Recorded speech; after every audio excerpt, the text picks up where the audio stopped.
తెలంగాణ నూతన డీజీపీగా సివి ఆనంద్ నియామకం దాదాపు ఖరారైనట్టు తెలుస్తుంది. ఈ నెల 30న ప్రస్తుత డీజీపీ శివధర్ రెడ్డి పదవీ విరమణ చేయనున్నారు. ఇప్పటికే సివి ఆనంద్ హోంశాఖ ప్రత్యేక ప్రధాన కార్యదర్శిగా ఉన్నారు.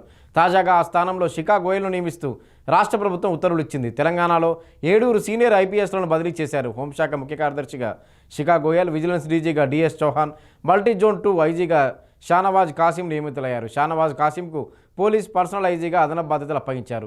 ఫ్యూచర్ సిటీ కమిషనర్గా తరుణ్ జోషి, డ్రగ్స్ కంట్రోల్ డీజీగా అవినాష్ మహంతి నియమితులయ్యారు. ఏసీబీ డైరెక్టర్గా అవినాష్ మహంతికి అదనపు బాధ్యతలు అప్పగించారు. మల్కాజ్గిరి సిపిగా బి సుమతికి బాధ్యతలు ఇచ్చారు.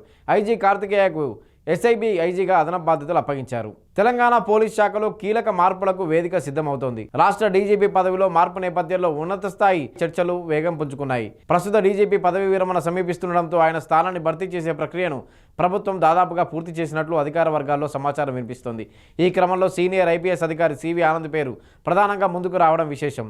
అనుభవం, సీనియారిటీ, పనితీరు అన్నీ కలిసి ఆయనను ఈ బాధ్యతకు సరైన వ్యక్తిగా నిలబెట్టినట్లు తెలుస్తోంది.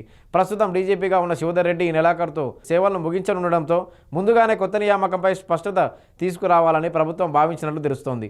సంబంధిత ఫైల్స్ ఇప్పటికే సీఎం ఆఫీసులో సిద్ధంగా ఉన్నట్లు తెలుస్తోంది.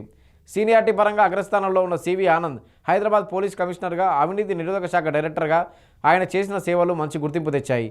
ముఖ్యంగా సున్నితమైన పరిస్థితుల్లోనూ సమర్థంగా వ్యవహరించగల సామర్థ్యం ఆయనకు ఉన్నదని ఉన్నతాధికారులు అభిప్రాయపడుతున్నారు. డీజీపీ నియామకంతో పాటు పోలీస్ శాఖలో విస్తృత స్థాయిలో మార్పులు చోటు చేసుకునే అవకాశాలు కల్పిస్తున్నాయి. ముఖ్యంగా ఇంటెలిజెన్స్ విభాగం, హైదరాబాద్, సైబరాబాద్, రాచకొండ కమిషనరేట్లలో కీలక పోస్టుల భర్తీతో పాటు జిల్లా స్థాయి ఎస్పీల బదిలీలు కూడా జరగనున్నట్లు తెలుస్తోంది. దాదాపు 15 నుంచి 20 మంది ఐపీఎస్ అధికారుల స్థాన మార్పులు జరిగే అవకాశం ఉందని అధికార వర్గాలు చెబుతున్నాయి. శాఖలో నూతనోత్సాహం నింపేందుకు సమర్థులైన అధికారులను ఎంపిక చేసే దిశగా ప్రభుత్వం కసరత్తు చేస్తున్నట్లు సమాచారం. ప్రస్తుత డీజీపీకి ఘన వీడ్కోలు ఇవ్వడానికి పోలీస్ శాఖ ఏర్పాట్లు ప్రారంభించింది. ఆయన పదవి విరమణ తర్వాత మే 1 నుంచే కొత్త డీజీపీగా సివి ఆనంద్ బాధ్యతలు స్వీకరించే అవకాశం ఉన్నట్లు తెలుస్తోంది. యూపీఎస్సీ నిబంధనల ప్రకారం అవసరమైన ప్యానెల్ ప్రక్రియ కూడా పూర్తయినట్లు సమాచారం. తొందరలోనే అధికారిక ప్రకటన విడుదల చేసే అవకాశం ఉంది.